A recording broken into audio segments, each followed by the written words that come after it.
Bonjour à tous, ravi de vous retrouver ici à Rochefort-sur-Mer en direct sur Noah et sur les pages Facebook de France 3 pour vivre en direct l'arrivée de la première étape de cette 33e édition du Tour Poitou-Charentes en Nouvelle-Aquitaine. Une première étape longue de 188 km 900 entre Niort dans les Deux-Sèvres et Rochefort-sur-Mer en Charente-Maritime. Pour vivre cette étape, à mes côtés, notre consultant Paul Brousse. Bonjour. Bonjour Freddy, bonjour à tous. Ancien cycliste professionnel, sélectionneur de l'équipe féminine de cyclisme, Paul.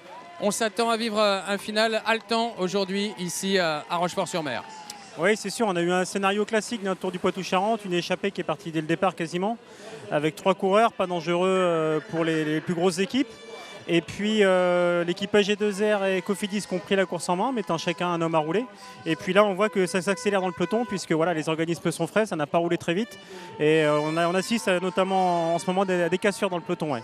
Allez, avant de parler directement de la course, je vous rappelle que nous allons vivre toute cette semaine ces 5 étapes du Tour du Poitou-Charentes en Nouvelle-Aquitaine. Aujourd'hui avec cette arrivée ici à Rochefort-sur-Mer. Demain, le rendez-vous vers 15h30, direction Aigre en Charente. Et puis jeudi, les 2 demi-étapes au programme du côté de la Vienne entre Châtellerault et Pleumartin. Le matin, rendez-vous à 11h15. Et l'après-midi, le contre-la-montre de 23 km que nous suivrons de 16h à 18h15 avant l'étape finale. Vendredi, à vivre à partir de 15h30. Voilà pour les rendez-vous si vous êtes fidèle à Noah et aux pages Facebook de France 3.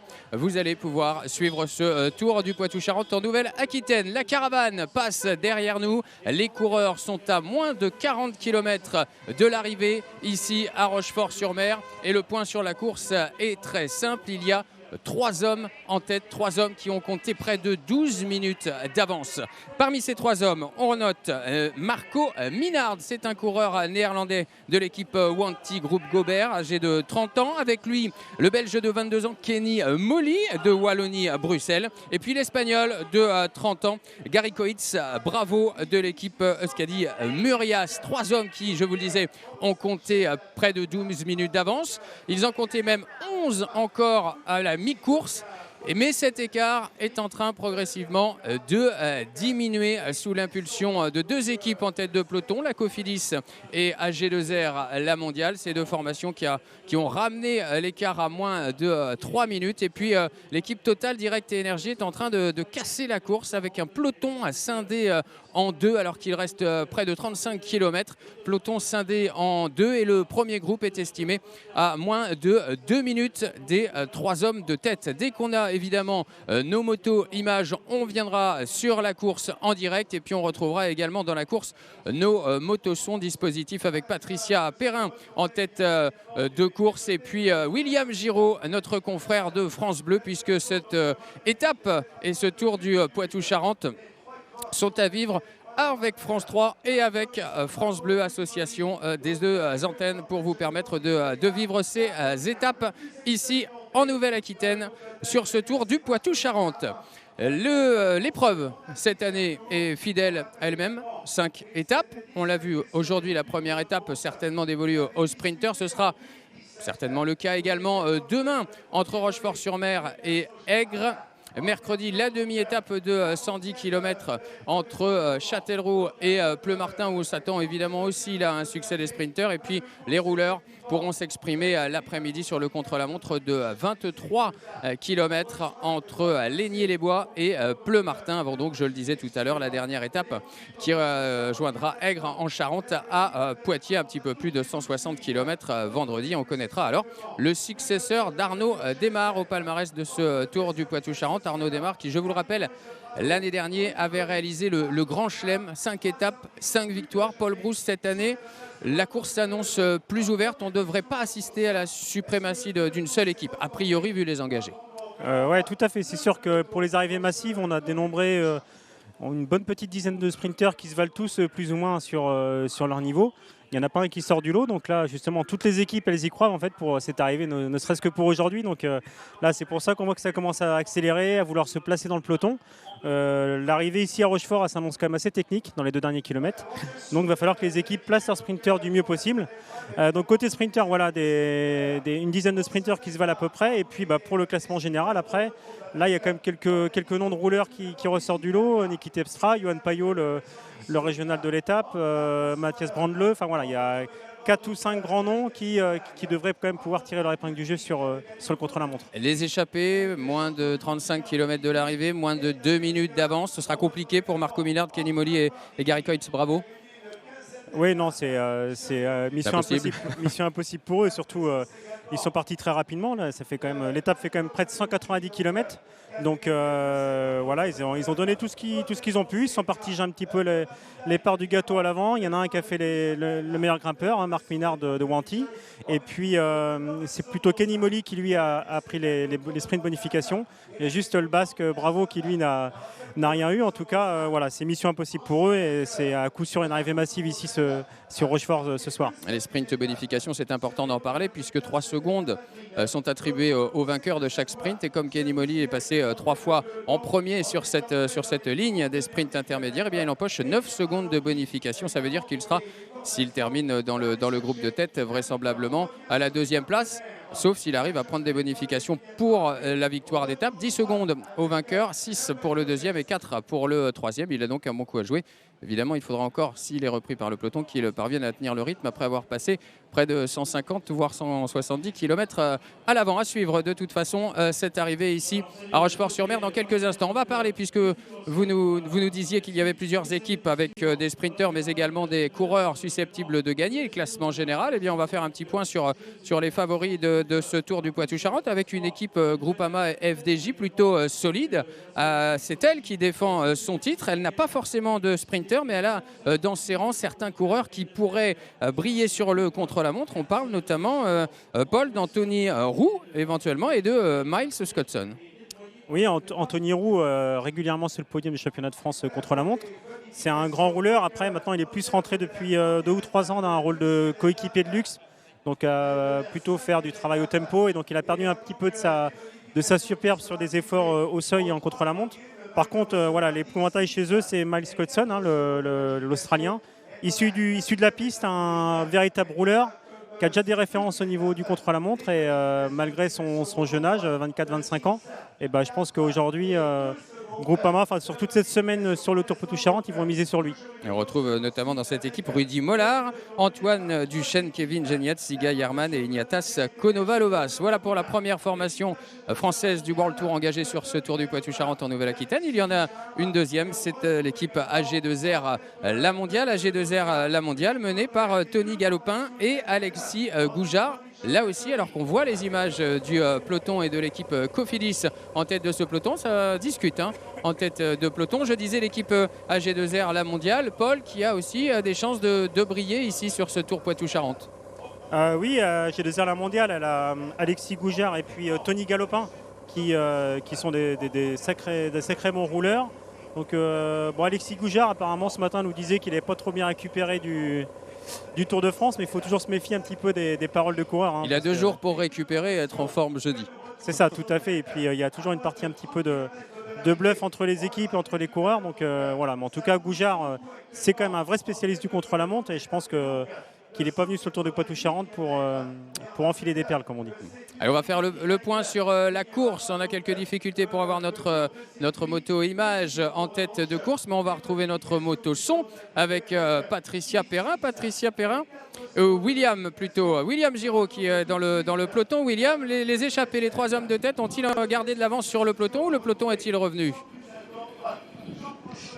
Eh bien écoutez Freddy, actuellement c'est même 50 secondes d'avance désormais pour ces 3 hommes de tête, les 3 courageux du jour, alors qu'on est dans une grande ligne droite à 23 km de l'arrivée au beau milieu des champs de maïs et que ce peloton est en train de fondre sur les 3 échappés du jour. 50 secondes, je vous le disais, on a même cru que ça allait aller encore plus vite que cela. Finalement, ils ont à nouveau remis un petit coup d'accélération juste avant cette grande descente, mais vraiment là, les 3 échappés du du jour qui sont en train de sans doute vivre les dernières minutes de leur aventure. 50 secondes, dernier écart stabilisé. Et William, est-ce que vous nous confirmez que le peloton est scindé en deux ou le deuxième groupe est parvenu à rentrer sur le premier ? Alors le peloton était très étiré tout à l'heure. Je ne vous confirme pas en visuel pour le moment une cassure au niveau du peloton. Il faut dire que là on a été contraint de quitter cette grande descente là. On a avancé. Je ne confirme pas la cassure. Par contre on avait un peloton très étiré et forcément ça va donner lieu potentiellement à des bordures. Voilà, on le voit ce peloton toujours avec Cofidis en tête. Paul Brousse évidemment, Cofidis, on vise la victoire d'étape ici à Rochefort-sur-Mer. Ah oui, Cofidis, c'est sûr qu'ils ont leur sprinter Christophe Laporte qui a abandonné le Tour de France à cause d'une blessure. Et il n'a pas eu trop de réussite cette saison là, Christophe Laporte. Il a fait un bon début d'année et après il a accumulé quelques petits pépins. Sur le Tour de France, c'était le sprinter de l'équipe avec vu que Nasser Boigny n'y était pas, donc je pense qu'il espérait vraiment gagner une étape cette année. C'est pas le cas, donc là il va faire une fin de saison où il va être revanchard. Et on voit que depuis le début de l'étape, Cofidis a pris la course à ses responsabilités, et puis est venu pour réduire l'écart avec les échappées. Oui. Et Christophe Laporte a des coéquipiers pour l'emmener, en plus, sur ce Tour du Poitou-Charentes. Oui, tout à fait. Il y a Cyril Lemoine qui est toujours dans le train d'habitude de Nasser Boigny, qui a bien l'habitude de ça. Donc là, il y a tout ce qu'il faut autour de lui pour que Christophe fasse un beau sprint. Voilà, l'équipe Cofidis avec Christophe Laporte, Loïc Chetou, Cyril Lemoine, Marco Matisse, Anthony Pérez, Geoffrey Soupe et Pete Leder, le néo-stagiaire. On parlait tout à l'heure d'une cassure dans le peloton, cassure qui serait à mettre à l'actif de l'équipe Total Direct Énergie. L'occasion pour nous de parler de cette formation française qui elle aussi a un sprinter dans la course, c'est Thomas Bouda. Ouais, Thomas Bouda, le sprinter de l'équipe Total Direct Énergie, en l'absence aussi de Bonifacio. Lui aussi, il n'a pas pu faire le Tour de France cette année. Et Damien Godin nous l'a dit ce matin lors de la signature des coureurs. Ils étaient là pour jouer 2 cartes sur le Tour du Poitou-Charentes, le général avec Niki Terpstra et les courses, les arrivées massives et les sprints avec Thomas Bouda. Niki Terpstra, c'est vraiment la vedette de ce peloton du Tour du Poitou-Charentes cette année. Ouais, c'est sûr. On l'a bien vu ce matin quand il est arrivé à la signature. Toutes les bras se sont levés, tout le monde l'a applaudi. C'est quand même un coureur qui a gagné Paris-Roubaix, le Tour des Flandres, des étapes sur les principaux grands tours. Et donc voilà, c'est Total Direct Energy. Ils ont une grosse tête d'affiche qui apparemment est motivée. Quand on a demandé à leur directeur sportif ce matin, il est vraiment là pour gagner ce Tour du Poitou-Charentes, concentré, on l'a vu. Donc voilà, ils sont là pour travailler pour lui. À suivre, évidemment, l'équipe Total Direct Energy. Allez, on va se diriger vers l'avant de la course avec Patricia Perrin sur notre autre motoson. Patricia, vous devez être à côté des échappés qui tentent de résister au retour du peloton. Oui, Freddy et Paul, on est juste derrière les échappés qui tentent de résister. Alors même si l'écart a fondu à l'avant, l'entente est toujours bonne. Elle continue à prendre des relais. Ce qui les fatigue un peu évidemment, c'est qu'on est dans les grandes lignes droites au milieu des champs de tournesol et qu'il y a un vent qui est depuis maintenant 50 km de face ou de 3 quarts face. Et là, c'est compliqué quand on n'est que 3 pour lutter derrière contre le peloton qui revient avec effectivement des coureurs de la Total Energy qu'on a vu tout à l'heure à l'avant et de la Cofidis aussi. Ça se parle, ça pédale, ça continue à prendre des relais. Ils sont décidés à aller jusqu'au bout. De toute façon, dès ce matin, ils savaient qu'ils n'avaient pas de grandes chances de franchir la ligne d'arrivée en vainqueur. Voilà, ça discute à l'avant du peloton du côté des coureurs Cofidis. Merci Patricia, merci à William qu'on a eu tout à l'heure et qu'on retrouvera évidemment dès qu'il se passe quelque chose dans ce peloton ou à l'avant de la course. On va vous reparler des 3 hommes de tête qui réalisent vraiment une superbe étape tous les 3 en tête. Ils sont partis à peu près après 10 km de course. Donc je vais vous parler du néerlandais Marco Minnaert, vainqueur du Grand Prix Rhône-Alpes-Isère Tour. C'était en 2017, l'année où il terminait 9e du Tour du Limousin, 11e de Paris-Camembert en 2018. Il a participé à 2 Tours de France, un coureur d'expérience, Marco Minnaert. Avec lui, un jeune coureur belge de 22 ans, Kenny Molly de l'équipe Wallonie-Bruxelles, 9e de Paris 3 cette année et 20e du Crest-Braise. Et puis un coureur basque de 30 ans, Gary Coitz Bravo de l'équipe Euskadi Murias, 6e du Tour de la Communauté de Madrid cette année en 2019, 4e en 2016, 5e en 2017, une épreuve qu'il affectionne, 4e du Tour d'Aragon 2018 avec une deuxième place d'étape également à son palmarès. Et puis il avait terminé 7e du Grand Prix de Plumelec en 2018. Voilà le peloton en file indienne. On va retrouver Patricia Perrin. L'écart doit évoluer à l'avant de la course. Oui, il évolue et je pense que ce peloton s'est trouvé beaucoup trop efficace. Donc, comme devant ça continue à pédaler, derrière ça a dû lever un peu le pied, j'imagine, puisqu'on est à 1,50 d'écart à 20 km de l'arrivée. On vient de passer devant le panneau, 20 km de l'arrivée. Donc voilà, j'imagine que les équipes de sprinters n'avaient pas envie d'affronter de nouvelles volontés d'échapper en reprenant celle-là trop vite. Oui, ce qui explique, Patricia, la physionomie du peloton qu'on a vu tout à l'heure, c'est-à-dire quelques coureurs discuter. Et là, on a vu un relais de l'équipe Cofidis et puis finalement, personne derrière pour suivre. Ça explique peut-être aussi cet écart qui augmente 1 minute 50, 20 km de l'arrivée. Paul Brousse. C'est vrai que le peloton a le temps et peut-être ne veut pas se confronter à une sortie de quelqu'un trop près de l'arrivée ensuite. Ouais, c'est ça. On a vu le peloton qui est revenu hyper vite sur les 3 échappées. Quand il y a eu cette accélération lors du dernier Grand Prix de la montagne. Bien sûr, ils savent que si ils continuent à revenir très vite, ils vont s'exposer forcément à d'autres attaques dans le final. C'est pas le but des équipes de sprinters. Le but, c'est de venir les chercher dans les 3-4 derniers kilomètres et puis après de mettre le train en place. Donc on les a vus. Le peloton s'est quasiment arrêté là pendant 5 ou 6 km vent de face. Ça a discuté. Et puis là, on voit que c'est reparti avec les Cofidis et les Total Direct Energy comme depuis le début de l'étape. Voilà, avec l'équipe AG2R qui avait contrôlé la course au début, en tout cas les échappés, puisque certains coureurs avaient tenté de s'extirper du peloton en tout début de course, avant le 10e kilomètre. Mais AG2R qui contrôlait. Ah, bien les voilà, les échappés. On a plaisir à les retrouver sur cette caméra à l'avant de la course. Des images de Julien Delage et d'Antoine Morel pour nous faire vivre cette course, cette première étape du Tour du Poitou-Charentes en Nouvelle-Aquitaine grâce aux moyens 4G. Voilà, ce qui explique parfois ces petites sautes d'images comme à l'instant.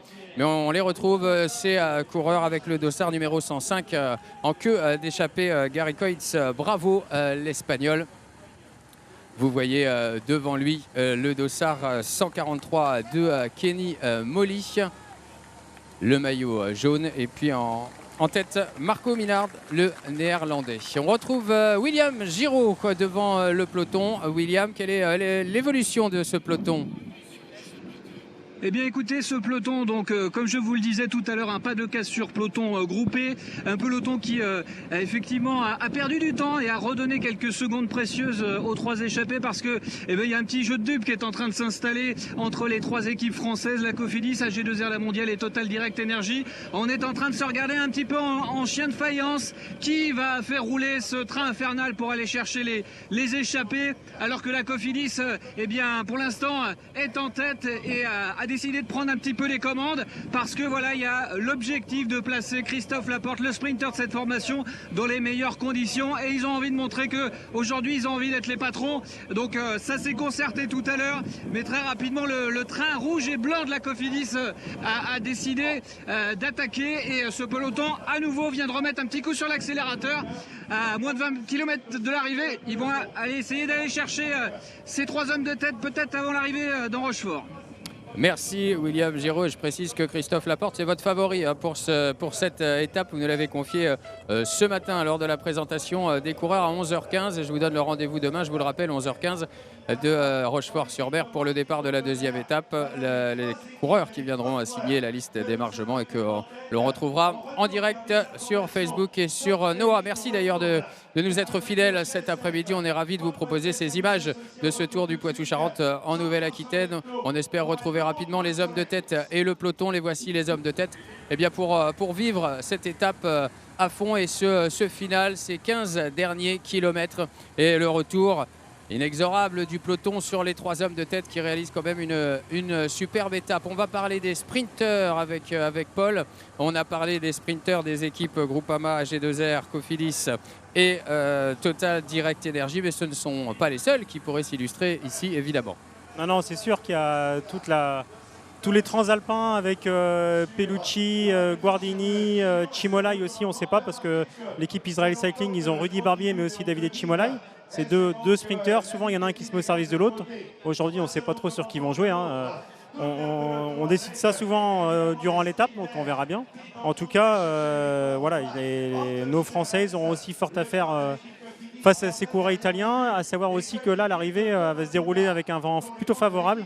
Et le dernier virage à 350 mètres à peu près, il faudra vraiment être 3-4e position maximum parce que ça va être hyper rapide et ce sera difficile de déborder les autres concurrents dans le final. Il faudra être bien positionné dans ce final pour espérer remporter cette victoire d'étape ici sur le Tour du Poitou-Charentes. Je vous rappelle que Arnaud Démare a remporté cette épreuve l'année dernière en s'imposant lors des 5 étapes au programme. Le Grand Chelem pour Arnaud Démare. Il succédait alors à Mats Pedersen, le Danois, vainqueur en 2017.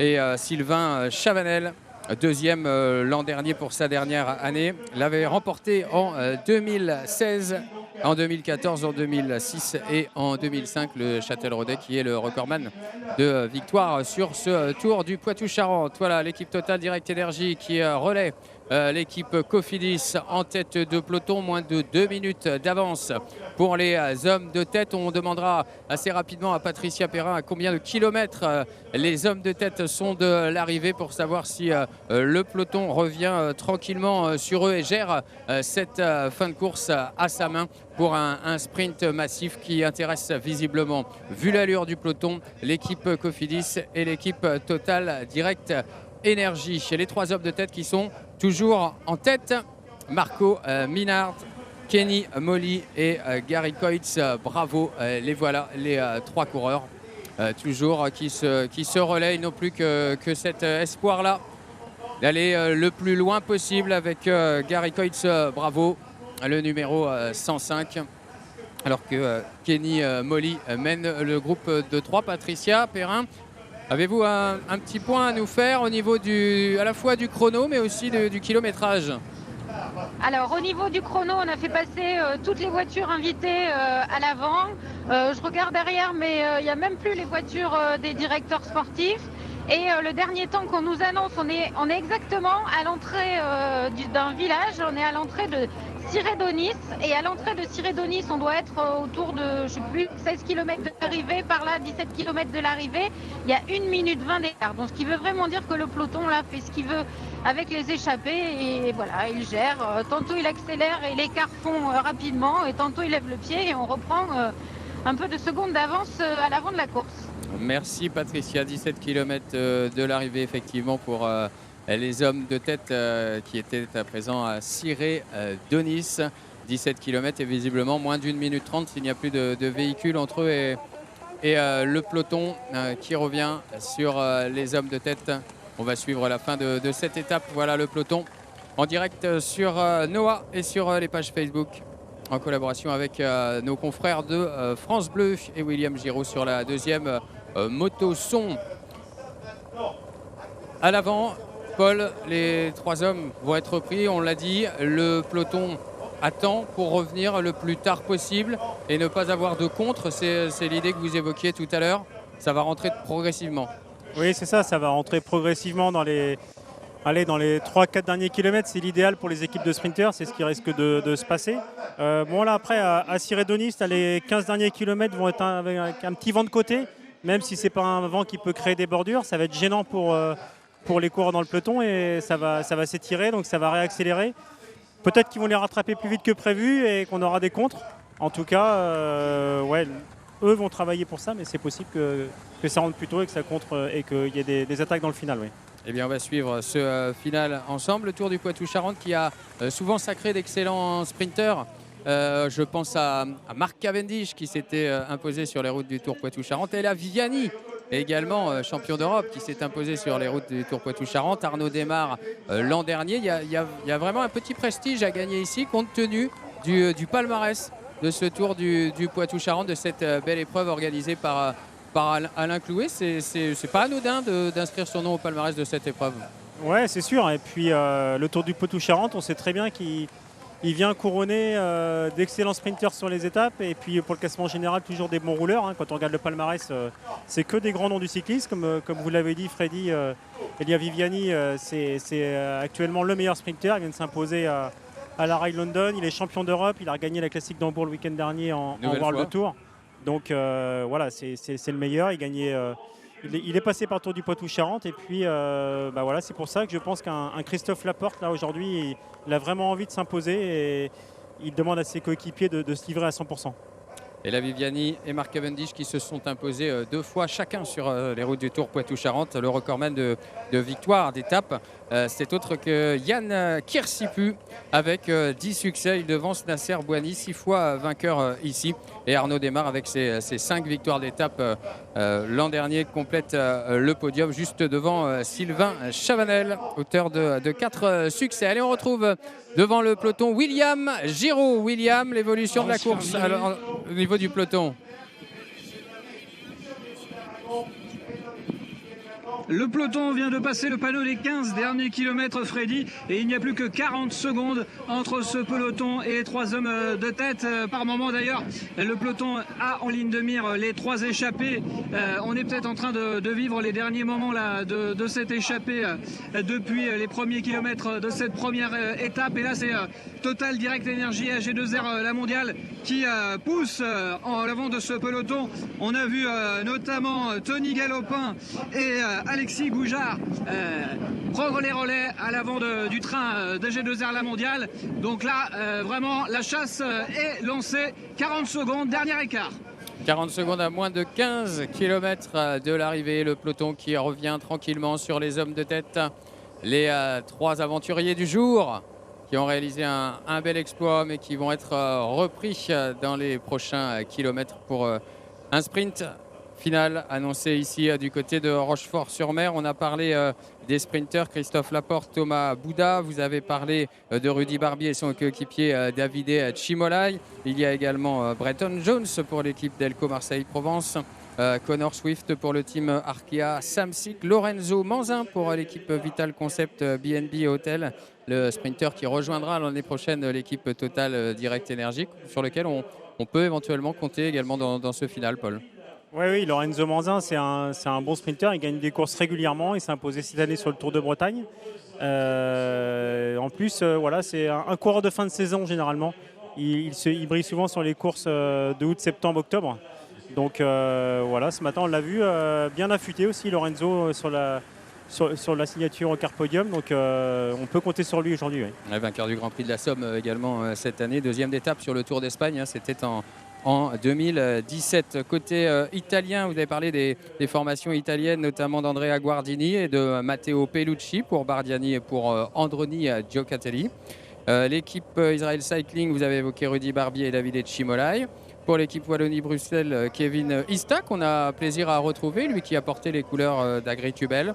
Romain Feillu et Anthony Maldonado composent l'équipe de Saint-Michel-Aubert 93 et les coureurs qui sont susceptibles de s'imposer, en tout cas de jouer la victoire ici. Pierre Barbier de Natura Forever Roubaix Lille Métropole et l'Italien Andrea Pasqualone de Wanty Gobert Cycling Team. Ça pourrait permettre à son équipe d'être récompensée après l'échappée de Marco Minard sur cette première étape. À suivre donc tout à l'heure la prestation d'Andrea Pasqualone, le vainqueur du Grand Prix de Plumelec-Morbihan en 2008 et du Tour du Luxembourg la même année après avoir remporté 2 étapes. On l'a déjà vu s'illustrer en plus, hein, ce Andrea Pasqualone. 3e entre Roumazières et Poitiers, c'était en 2017, lui qui avait gagné une victoire d'étape sur le Tour du Limousin en 2013. Allez, on retrouve Patricia Perrin en tête de course, moins de 40 secondes, nous annonçait William Giraud. Vous confirmez, Patricia? Oui, et là c'est dur, je crois que c'est la première fois depuis le départ de l'étape que le peloton aperçoit, on est dans une ligne droite légèrement montante, que le peloton aperçoit les échappés.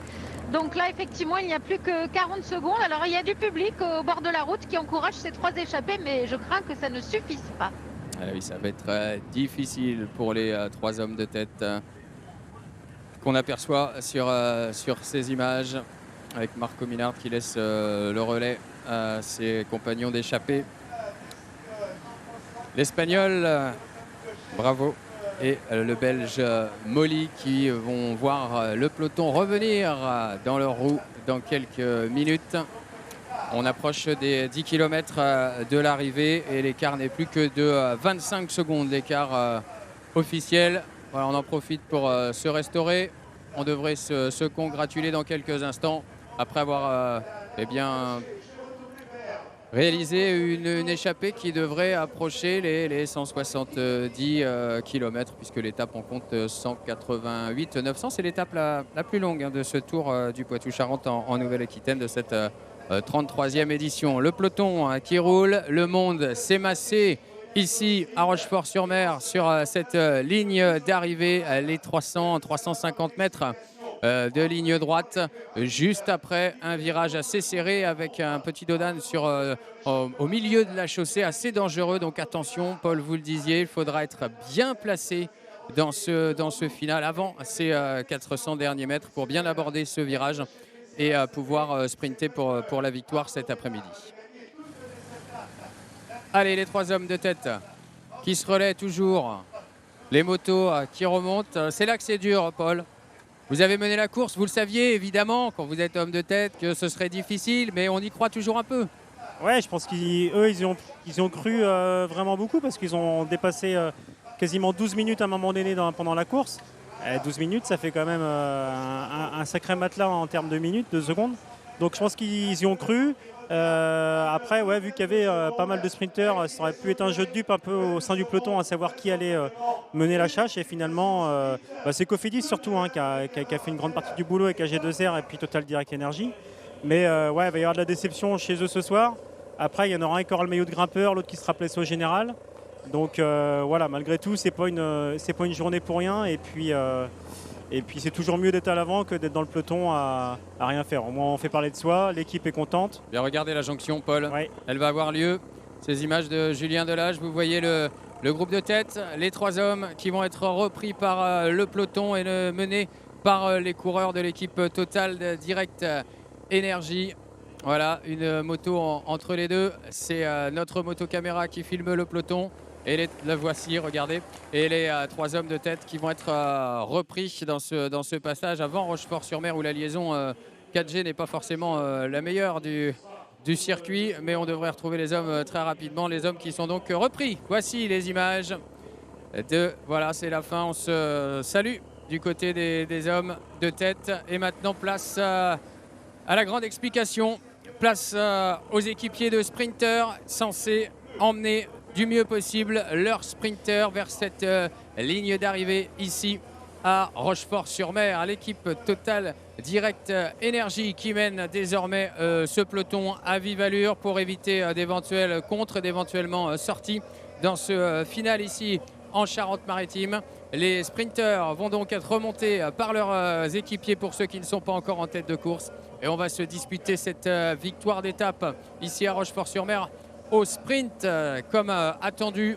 C'est la première des 5 étapes de ce tour du Poitou-Charentes en Nouvelle-Aquitaine qu'on a plaisir à vous montrer toute la semaine sur l'antenne de NOAH et sur la page Facebook en collaboration avec nos confrères de France Bleu. Je rappelle les bonifications sur la ligne d'arrivée, 10 secondes pour le vainqueur, 6 secondes pour le deuxième et 4 secondes pour le troisième. Au niveau des sprints intermédiaires, c'est Kenny Molly qui a empoché 9 secondes. Donc s'il ne fait pas partie des 3 premiers du classement, il sera battu pour le maillot blanc de leader par le vainqueur de l'étape qui empochera ces 10 secondes de bonification. Le public est prêt à accueillir les coureurs. Vous voyez ce public ici à Rochefort-sur-Mer. Il y a du monde ici en Charente-Maritime pour cette première arrivée de ce Tour du Poitou-Charentes. Il y avait du monde également ce matin à la Clameur à Niort pour le départ donné en direct sur France 3 Poitou-Charentes à 12h05. Je vous donne rendez-vous d'ailleurs demain également à 12h05 pour le départ de la deuxième étape en compagnie de Patricia Perrin sur la ligne de départ ici à Rochefort-sur-Mer. Alors le peloton toujours mené par Total Direct Energy. On voit l'équipe Cofidis qui remonte sur le côté gauche notamment. Et on va se rapprocher de cette ligne d'arrivée. On va retrouver William Giraud devant le peloton. William, ça roule fort à l'avant.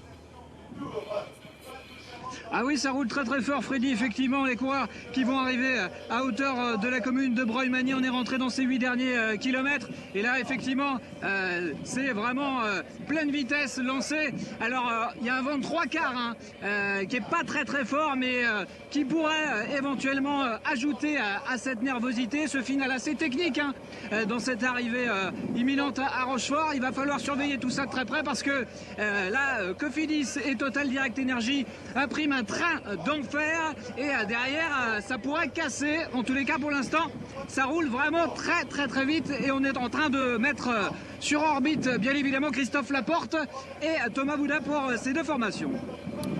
Merci William, merci pour ces précisions. On va suivre ce final. On va suivre ce final en direct ici de Rochefort-sur-Mer avec ces images de peloton. Notre moto numéro 1 va certainement se détacher de l'avant de la course pour nous proposer bien le final et notamment le virage avant ces 300 derniers mètres que vous voyez ici face à nous. Ça s'annonce intense, Paul. Ah oui, on le sent bien dans le peloton, là. Il y a beaucoup de tension. On voit que toutes les équipes veulent remonter soit leur sprinter, soit leur coureur pour le classement général, leur leader finalement. Et puis voilà, on voit l'équipe Aubert Saint-Michel notamment qui protège bien Johan Payot remonter sur la droite de la route. Il y a l'équipe portugaise du FC Porto aussi qui s'est portée à l'avant, je pense pour protéger Ruiz Vignas, le récent vainqueur du Tour du Portugal. Et puis comme tout à l'heure, l'équipe Cofidis qui est passée plutôt dans un second rideau là actuellement, mais en fait, tout le monde sait que le final est très technique. Tout le monde sait qu'il y a un dodan dans le virage aux 300 mètres. Et là, ça crée une tension phénoménale dans le peloton. Eh bien, on va suivre ça. On va voir qui va réussir le mieux à manœuvrer dans ce final pour aborder l'entrée dans Rochefort-sur-Mer du mieux possible, placer son sprinter et jouer la victoire d'étape ici en Charente-Maritime pour l'instant. Le peloton est assez étiré. Total Direct Energy a toujours un coureur devant, vous le voyez. Mais l'équipe Cofidis dont vous parliez, Paul, est bien placée en deuxième rideau, effectivement. L'équipe Cofidis qui est certainement celle qui a le plus roulé cet après-midi et qui donc a affiché ses ambitions ici sur les routes du Tour du Poitou-Charentes avec son sprinter Christophe Laporte qui a envie de marquer de son empreinte cette 33e édition du Tour du Poitou-Charentes en Nouvelle-Aquitaine. Moins de 8 km de l'arrivée. Moins de 8 km de l'arrivée pour un peloton à grouper puisqu'on est sorti de Broglie-Magny pour les coureurs de tête. On va retrouver Patricia Perrin à moins de 8 km de l'arrivée, Patricia. Oui Freddy, alors pour venir confirmer tout ce que vous racontez, effectivement, il y a eu un îlot directionnel et là tout d'un coup on passe devant le panneau 5 km de l'arrivée et là tout d'un coup on a vu la Total Direct Energy qui est revenue tout de suite se repositionner à l'avant du peloton, AG2R également et puis effectivement il y a Aubert 93 Saint-Michel qui protège aussi leur leader. Alors là on prépare et les sprints et on protège les leaders de course. Donc on est à 5 km de l'arrivée. Merci Patricia, exactement. Et puis Saint-Michel Aubert qui protège son leader mais qui peut aussi jouer la gagne, évidemment, avec ses deux sprinters Romain Feillu et Anthony Maldonado. On a eu plaisir à retrouver d'ailleurs Romain Feillu ce matin. Vous savez que c'est sa dernière course à Romain, lui qui a porté les couleurs de l'équipe Agritubel, qui a porté également le maillot jaune sur le Tour de France. Romain Feillu qui est venu nous dire quelques mots ce matin au départ. De Goujard, je pense, Alexis Goujard. Une attaque, effectivement, en tête de peloton. C'est coureur de l'équipe AG2R. Paul, vous reconnaissez Alexis Goujard à la démarche a priori? Ouais, ça ressemble bien à Alexis Goujard avec ses chaussures jaunes Mavic. En tout cas, c'est une belle attaque qui vient de mettre en haut d'un faux plat. Et voilà, on sait bien qu'à AG2R, ils n'ont pas de sprinter. Donc il tente le tout pour le tout. Ouais. Et Alexis Goujard qui l'avait déjà tenté, c'était en 2016, déjà sur les routes du Tour du Poitou-Charentes. Il avait tenté une attaque comme ça dans le final. Voilà qui va être intéressant de voir si Alexis Goujard, lui qui a remporté une victoire au Tour d'Espagne en 2015, est capable de résister au peloton. Cette année, il s'est imposé sur le circuit de la Sarthe en remportant une étape ainsi qu'aux boucles de l'Aune. un superbe coureur, un superbe rouleur. S'il disait qu'il n'avait pas forcément les jambes pour le contre-la-montre, eh bien écoutez, il se teste là aujourd'hui sur ce final à Rochefort-sur-Mer. Il a devancé de quelques mètres le peloton et pour l'instant, il résiste une cinquantaine de mètres d'avance pour Alexis Goujard devant le peloton. Ben voilà qui va énerver certainement les sprinteurs derrière et leurs coéquipiers. Voilà, bel effort d'Alexis Goujard, superbe. C'est dur, hein, c'est dur face à un tel peloton, d'autant qu'il y a vraiment beaucoup d'équipes qui peuvent prétendre à une victoire ici à Rochefort et donc qui sont susceptibles eh bien, de rouler pour revenir sur Alexis Goujard. Mais pour l'instant, il résiste. 50 mètres d'avance, Paul.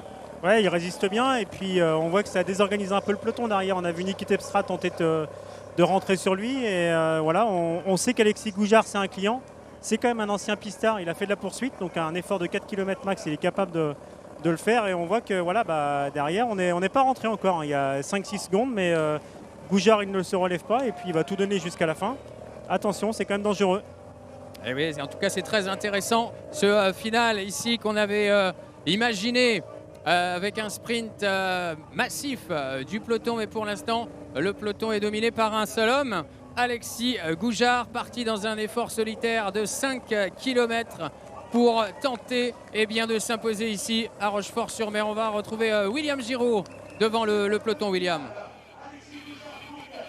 Effectivement, Alexis Goujard peut être le héros du jour. En tout cas, il possède toujours 15 bons mètres d'avance sur ce peloton et il s'est engagé vraiment dans un combat de titan face à ce peloton énorme derrière lui qui eh bien, ne va pas le laisser faire, bien évidemment. Alors, ce que je vous propose, Freddy, on s'est posté, on a pris un petit peu de chance, on s'est posté sur un giratoire à 2 km de l'arrivée. On va pouvoir vous dire, on le voit en ligne de mire, Alexis Goujard qui est devant ce peloton, qui résiste toujours. Pour l'instant, Alexis Goujard, on va avoir le nombre de secondes dans quelques instants d'avance d'Alexis Goujard sur ce peloton à 2 km de l'arrivée. Alexis Goujard, le coureur de G2R La Mondiale, qui est en train de faire un numéro énorme alors que la Cofidis est en train aussi d'essayer de rattraper le filiard en tête de ce peloton. Alexis Goujard, 1, 2, 3 secondes d'avance. 3 secondes d'avance, ça veut dire qu'il va être repris par le peloton à 2 km de l'arrivée. Un effort de plus de 3 km, mais voilà, il voit le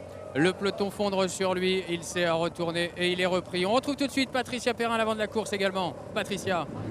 Oui, alors pour vous dire qu'Alexis Goujard, on l'a rencontré hier soir dans sa chambre d'hôtel alors qu'il était au massage. Si nos fans sur les réseaux sociaux l'ont peut-être vu, il reprend après le Tour de France et il a des fourmis dans les jambes puisqu'il pensait faire la Poly-Normande, je crois, et en fait il l'a pas faite et donc là il a hâte de pédaler et d'en découdre.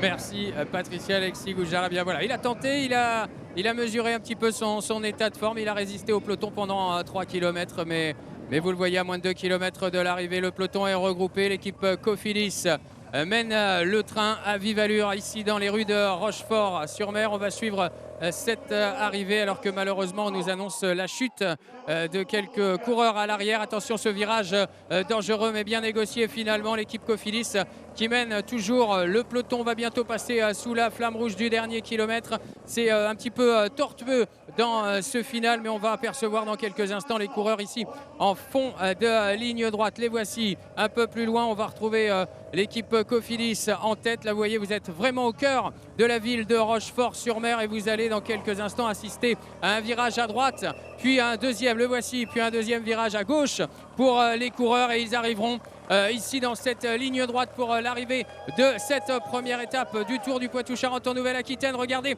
l'équipe Cofidis est là avec un coureur de l'équipe Total Direct Énergie qui était également devant. Mais l'équipe Cofidis qui mène le peloton et Christophe Laporte devrait être bien amené dans ce final, Paul. Oui, Christophe Laporte, il va être posé aux petits oignons par ses coéquipiers. On voit que c'est un gros travail de la Cofidis. L'équipe Israël aussi qui est bien placée derrière. Et voilà le dernier virage grâce à notre Moto 1, l'équipe Cofidis qui est en tête. L'équipe AG2R avec deux coureurs, il y a une cassure dans le peloton et donc ce sera un sprint entre certainement les 6 premiers coureurs avec Christophe Laporte qui pourrait s'imposer ici le plus rapide. Est-ce le coureur de l'équipe Cofidis? Oui, victoire de Christophe Laporte ici à Rochefort-sur-Mer. Et bien voilà, il a validé le pronostic de notre confrère de France Bleu, William Giraud. Très très bien amené par ses coéquipiers.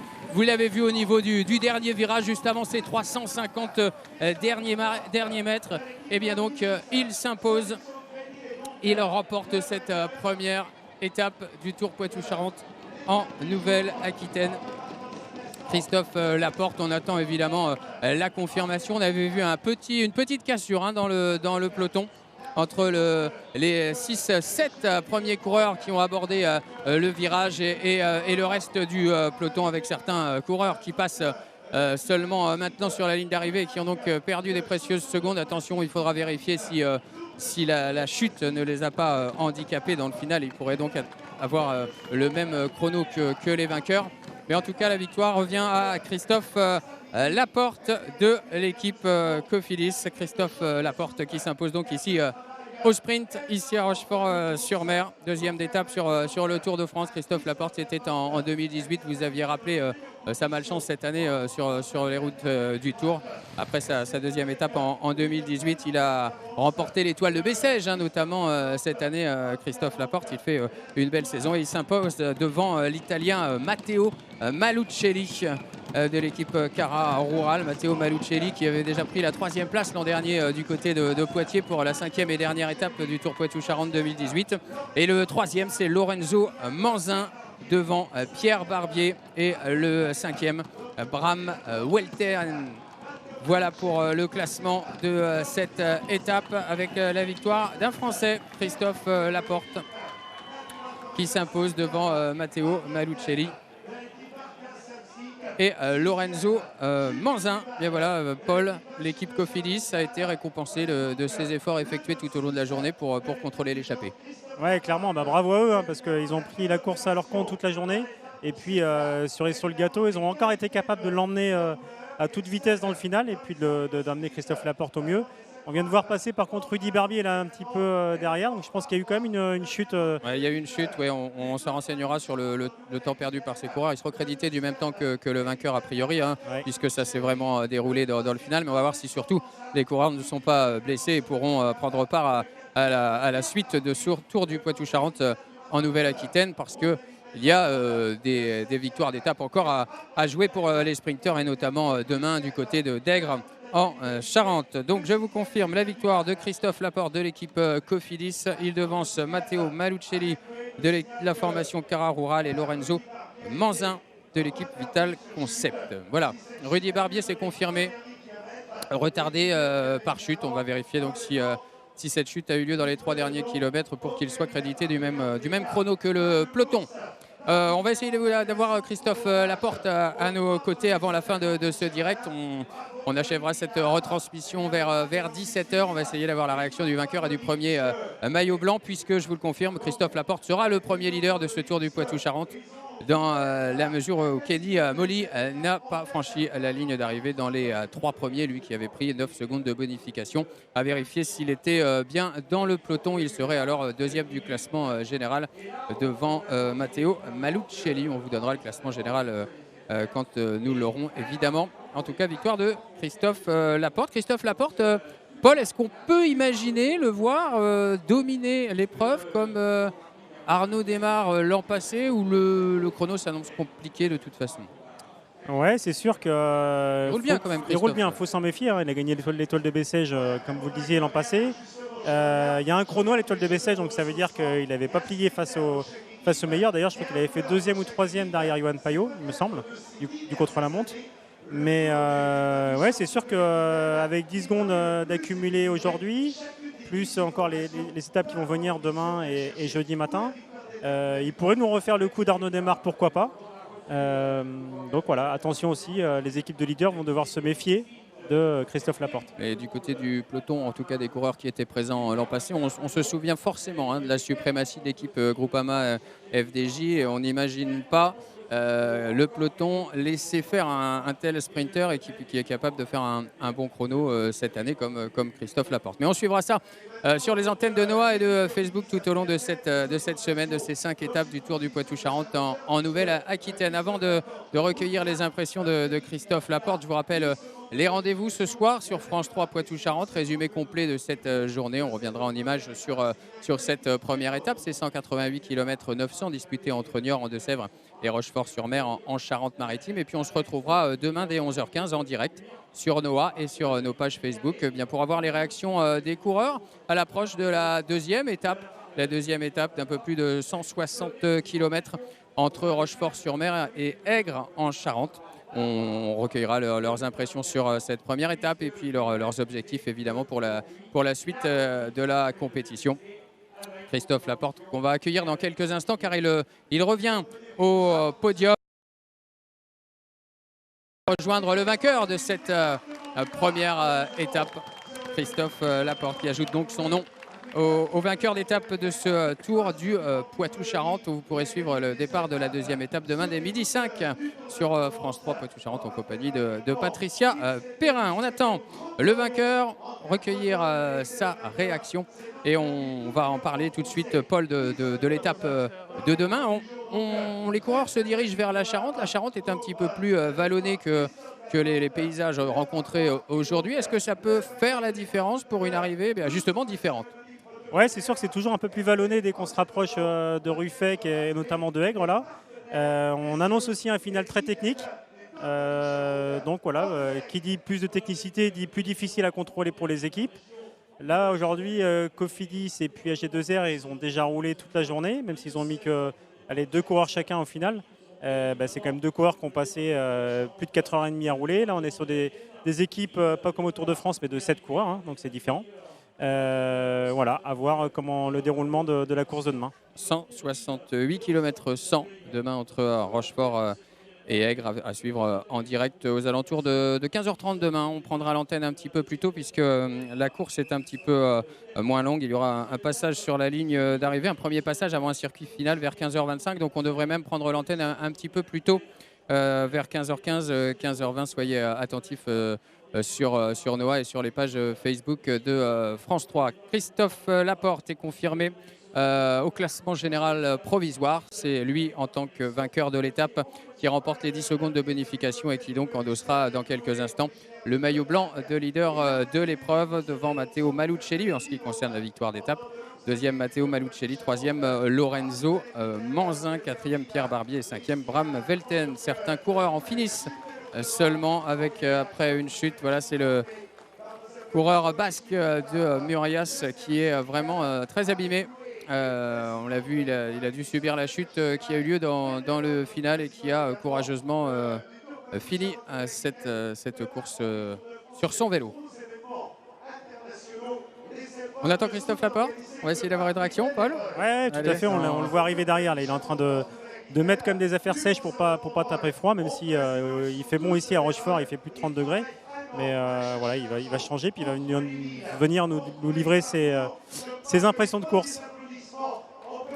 Eh bien, on va voir exactement comment Christophe Laporte a vécu cette journée. C'est Franck Faugeroux, le président du cycle Poitvin, qui assure notre relation avec les coureurs et qui va évidemment faire venir Christophe Laporte ici à ce micro à l'issue de cette première étape. Arnaud démarre l'an dernier, Christophe Laporte cette année. Eh bien voilà, les Français sont à la fête, ce Tour du Poitou-Charentes, mais on l'imaginait bien avant le début de cette épreuve que les Français pouvaient briller cette année.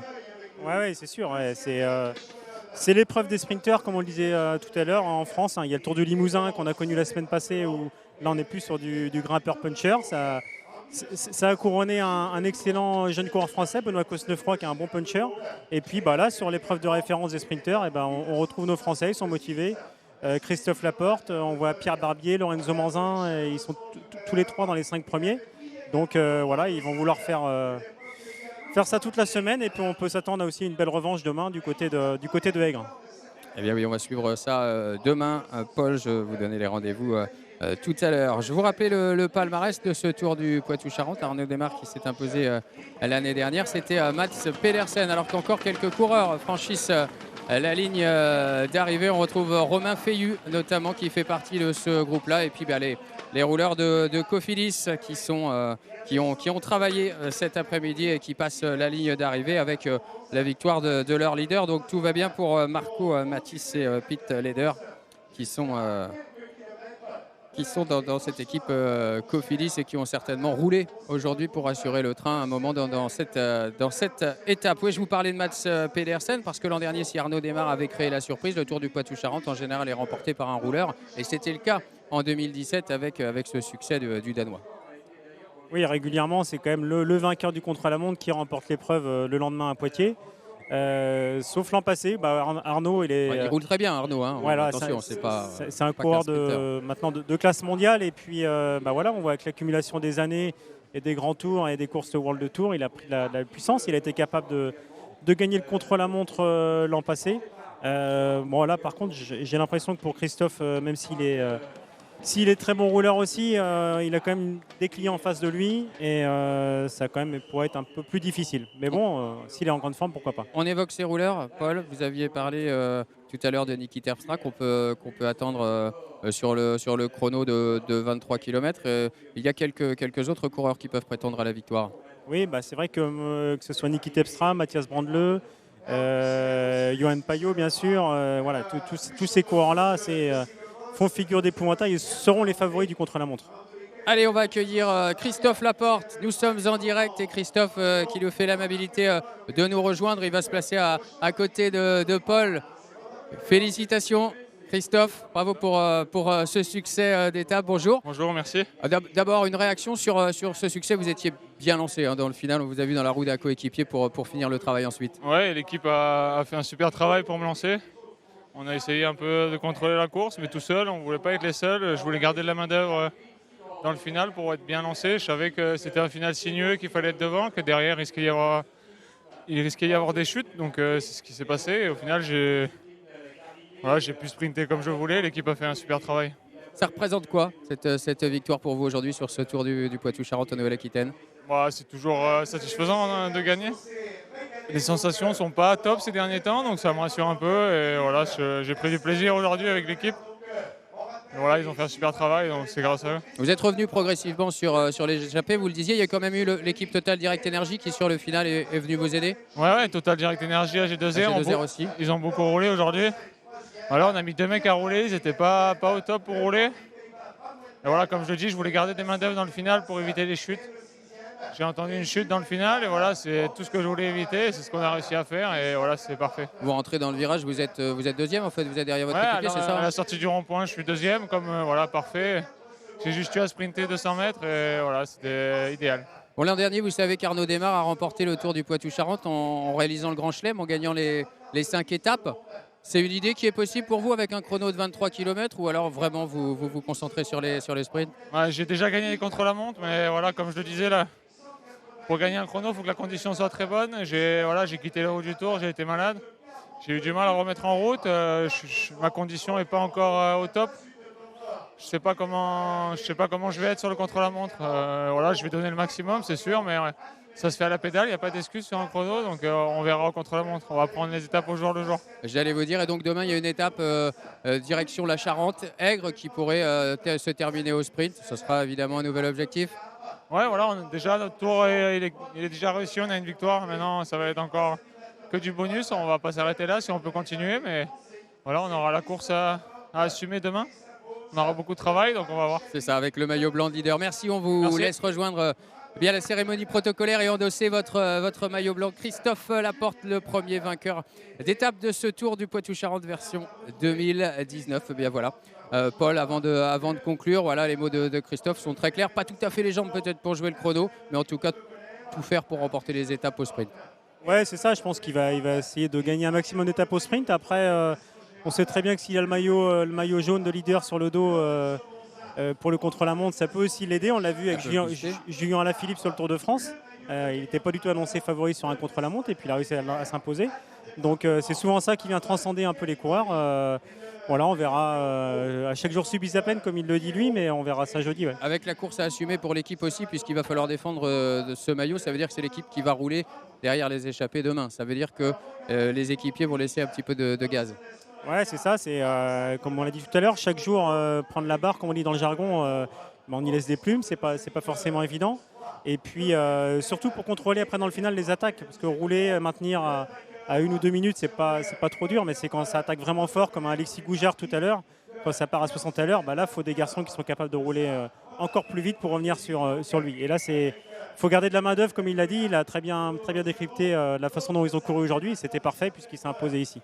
Et il était très bien lancé. Merci Paul Brousse pour ce décryptage, cette analyse de cette première étape. 188 km 900 alors que les derniers coureurs franchissent encore la ligne. 188 km 900 entre Niort et Rochefort-sur-Mer et la victoire de Christophe Laporte, le premier lauréat de ce Tour du Poitou-Charentes, premier à endosser le maillot blanc de leader. Merci à vous de nous avoir suivis sur l'antenne de Noah et sur les pages Facebook de France 3. Merci à nos confrères de France Bleu de nous avoir fait vivre la course à nos côtés. Association France Bleu, France 3 pour ce Tour du Poitou-Charentes en Nouvelle-Aquitaine. On vous donne rendez-vous dès ce soir 19h dans le journal régional de France 3 Poitou-Charentes pour vivre le résumé de la course. Et demain 11h10 pour la signature des coureurs. Excellente fin d'après-midi. Merci, au revoir.